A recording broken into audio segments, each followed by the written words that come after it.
போகிறான் 24 மணி நேரம் நிற்பான். திருப்பதிக்கு போகிறான் 24 மணி நேரம் நிற்பான். எங்கேருந்து சார் இது வருது உங்களுக்கு இவ்வளோ ஆணவம்? அவ்வளோ பெரிய ஆளுங்கள்ல நீங்கள்லாம் ஆட்சியில் இல்லாதப்ப பண்ணி பாருங்களேன் இந்த ரவுடி சத்தெல்லாம். இந்த பேச்சு திமிர் பேச்சு. நீங்கள் தான் பெரிய ரவுடியாச்சே. ஆட்சியில் இல்லாதப்ப பேசுங்க. திருப்பதி போனால் ஒரு நாள் பூரா வெயிட் பண்ணுவான் சார். ஏதாவது சொல்கிற போகிறோம் சார். நீங்கள் அமைச்சராக இருக்கு. அங்கே வந்து பாத்ரூம் வசதி இருக்கும். வெயிட் பண்ணுறாங்கன்னா சும்மா ஒன்றும் இல்லை. வெயிட்டிங் ஹால் இருக்கும், ஃபேன் இருக்கும், லைட் இருக்கும்.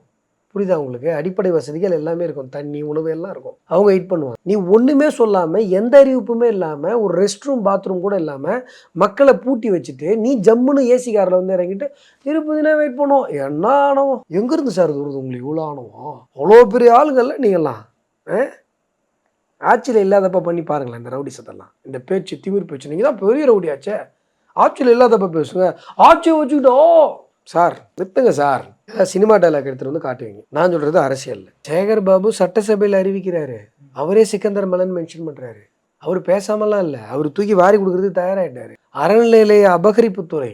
நான் அறநிலைய அபகரிப்புத்துறை தானே சொல்லிட்டு இருக்கிறேன். அறநிலைய சொத்துக்களை அபகரிப்பது தான் அந்த துறையினுடைய வேலை. அவங்க பேசுவாங்க இல்லை சொத்தை காப்பாற்றுவாங்க அப்படின்றதெல்லாம் வந்து எனக்கு நம்பிக்கையே கிடையாது. அதில் ஐயோ சார் விட்டாங்களே சார்ன்றதுல எனக்கு எந்த ஆச்சரியமும் கிடையாது. இதை விட பெரிய பெரிய வேலையெல்லாம் பண்ணியிருக்காங்க. சரிதானே?